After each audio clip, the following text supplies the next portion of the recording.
अस्सलाम वालेकुम दोस्तों, मैं आपका तारिक महमूद मजलूम के वास्ते से। दोस्तों, हमारा माशरा इस पीक पर पहुंच चुका है जिसका कोई हिसाब नहीं। आज मैं एसडीपीओ हाजी मोहम्मद असलम साहब के पास गया तो वहाँ एक कट चल रहा था जिसकी मुकम्मल फुटेज मैं आप लोगों के साथ शेयर करूँगा। कट था एक 15 साल लड़की के ज़बरदस्ती जिना का कि जी वक़ूआ है 13/5/2026 का।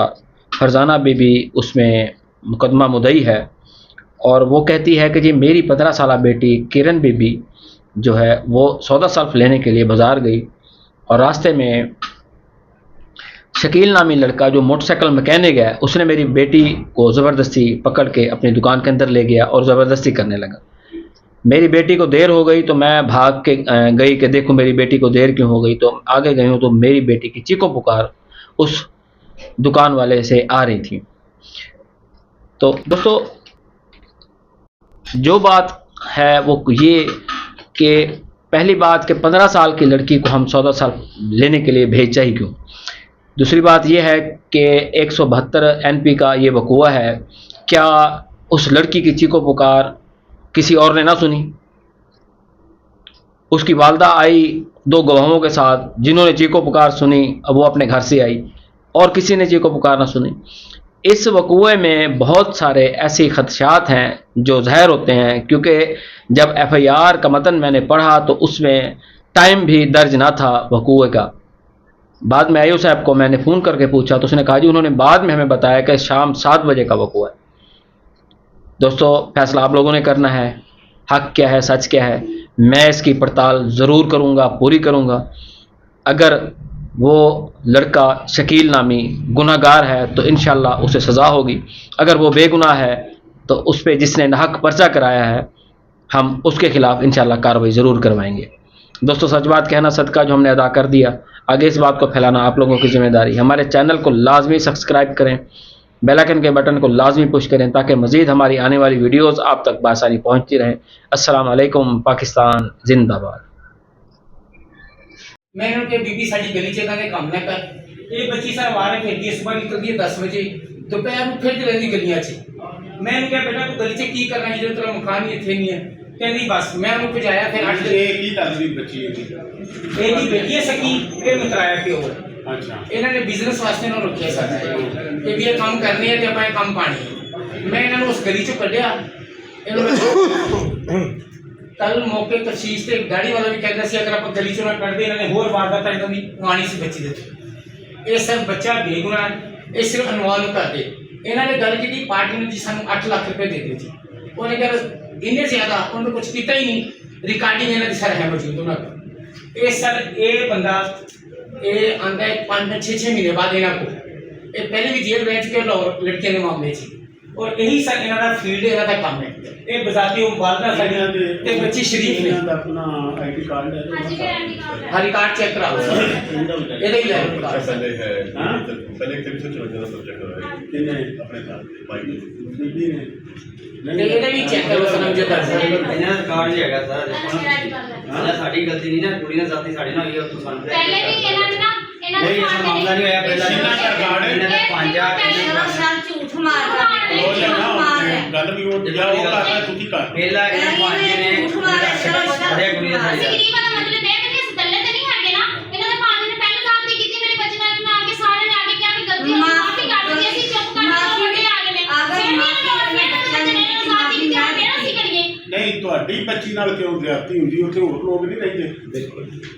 ਇਹ ਕੀ ਵਜ੍ਹਾ ਹੈ, ਮੇਰੀ ਗੱਲ ਸੁਣ ਲਓ ਨਾ। ਹਰ ਕਿਸੇ ਨਾਲ ਹੀ ਵਜ੍ਹਾ ਹਰ ਕਿਸੇ ਨਾਲ ਮੇਰੇ ਕੋਲੇ ਹੋਰ ਕੋ ਆਇਆ ਕੋਈ ਉੱਥੇ ਹੋਰ ਲੋਕ ਵੀ ਤਾਂ ਰਹਿੰਦੇ ਨੇ, ਤੁਸੀਂ ਕੱਲੇ ਰਹਿ ਰਹੇ ਹੋ। ਹਰ ਕਿਸੇ ਨਾਲ ਆਬਾਦੀ ਹੈ ਉੱਥੇ ਹੀ ਯਾਰ, ਮੇਰੀ ਗੱਲ ਸੁਣ ਗਲਤ ਲਓ। ਕਰਕੇ ਉਸ ਵੇਲੇ ਜੇ ਉਸ ਵੇਲੇ ਜੇ ਕੋਈ ਦਿਨ ਪਹਿਲੇ ਵੱਡੇ ਭਰਾ ਨੇ ਕੀਤੀ ਕਿਸੇ ਇਹ ਸਰ ਜੀ ਦੁਕਾਨਦਾਰਾਂ ਨੇ ਅਸੀਂ ਸਾਰੇ ਦੇ ਐਫੀਡੇਵਿਟ ਦੇਵਾਂਗੇ। ਹਾਂ ਇਹ ਉਹਨਾਂ ਦੀ ਐਫੀਡੇਵਿਟ ਨੇ ਬਿਆਨ ਲਿਖੀ ਦਿੱਤੀ ਹੈ, ਇਹ ਬੰਦੇ ਕ੍ਰਿਮੀਨਲ ਨੇ ਤੇ ਲਿਆਦਾ ਇਹਨਾਂ ਨੂੰ ਇੱਥੋਂ ਉਠਾਇਆ ਜਾ। ਕੋਈ ਕਵੇ ਇਹ ਹਰ ਦੂਸਰੇ ਦਿਨ ਇਹ ਸਰ ਜੀ ਇਹ ਬੰਦਾ ਜਿਹੜਾ ਨਾ ਇਹ ਜੀ ਕਰਦਾ ਬੱਚੇ ਨੂੰ ਇਹਦੀ ਸੱਚੀ ਬੱਚੀ ਕਹਿੰਦੀ ਸਾਨੂੰ ਬੋਲੋ ਨਾ, ਉਹ ਤੇ ਉਹਨਾਂ ਦੀ ਵੀ ਸੁਣ ਆਈ ਸਾਹਿਬ ਇਹਦੀ ਸੱਚੀ ਬੱਚੀ ਕੋਈ ਨਹੀਂ ਹੈ। ਇਹ ਜਿਹੜਾ ਕੰਮ ਇਹਨਾਂ ਨੂੰ ਕਰਵਾ ਰਹੇ ਨੇ ਇਹਦੀ ਸੱਸ ਹੈ ਨਾ सजी की सस है ये बजाते बहुत शरीफ फैमिली सी है इन्हें का मियाँ से ना गुफार बहुत नए शरीफ आदमी से बच्चियां और बहुत अपने मियां को तलाक दिया इन्हें शादी की है इन्हें शादी की है एक सब बंदा मैंने गल सुनो ਹੁਣ ਤੁਹਾਡੇ ਦੋਨਾਂ ਹੀ ਸੁਣਨੇ ਤੂੰ ਸੁਣਾ ਵੀ ਕੀ ਕਰ हाँ सर जी ये जो आई है ना शिकायत को मैंने नहीं पता क्लास लै गई है ते जो वापसी देन आई है ना मैं ही गया आज जागी मुड़ के ना इतने क्लास लैन ना ये कहता मैं यहाँ में फोर स्टॉप का काम कर रहा ਤੇਰੇ ਕੋਲ ਕੋਈ ਬੰਦਾ ਹੋਰ ਬੈਠਾ ਸੀ ਉਦੋਂ और ये शिकायत सी मौजूद है मेरे शिकायत वो पीछे खड़ा सी ऐसा मैं बैठा ਹਾਂਜੀ ਤੁਸੀਂ ਬੈਠੇ ਸੀ ਉੱਥੇ ਕੀ सर मैं ना अपना बाइक लेके ना भाई के पास गया था काम करवाने के लिए। मैं मौजूदा मौके पे वही था। बच्चों ने पहले क्लास दे दिया उठा के, तो वापसी देने आए हैं तो इन्होंने बोला कि आज लेने आ गए और आइंदा हमारी दुकान पे नहीं लेने आना। ठीक है, ऐसे भी 2-3 दफ़ा हमने पहले चीज़ें दी हैं, वो चोरी हो गई हैं, तो आपने दोबारा यहाँ पे आना नहीं। इतनी बात की है, वो बच्ची घर गई है, उसने घर जाके बताया तो ये बाहर आए हैं। बाहर आके तो इन्होंने मुंहमारी करनी शुरू कर दी है।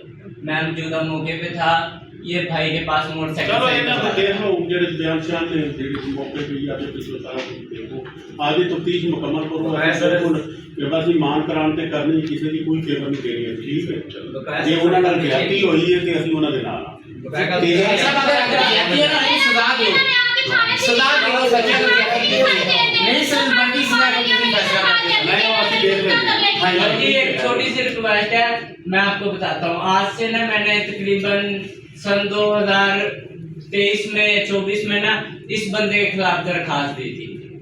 वो दरखास्त दी थी सिटी थाने में, सिटी पुल के ऊपर। ठीक है, वहाँ पे दरखास्त दी थी। इसने मेरे साथ भी फ्रॉड किया था। इसने फ्रॉड क्या किया था, लो कराची में इसको काम पे रखा था हमने, वहाँ से ये बंदा हमारे मोबाइल लेके गया है, इसने चोरी उठाए हैं और इसके खिलाफ अभी भी यहाँ पे दरखास्त है। ये मौजूदा मौके से जब मैंने 15 पे कॉल किया, मेरी दरखास्त हुई, ये वहाँ से भी फरार हुआ है। मैं इस चीज़ का आपको सबूत भी दे सकता हूँ, कराची कॉल अभी करता हूँ आपके सामने। वो अभी ये कहेंगे कि ये वाकई ये हमजद लड़का है, ये इधर से मोबाइल चोरी करके गया। हर दूसरे दिन का सर इनका तमाशा है। ठीक है, इन्होंने मोहल्ला हमारा बिल्कुल ही खराब किया हुआ है। ठीक है, चलो अभी कार्ड पे चेक करो ऐसा भी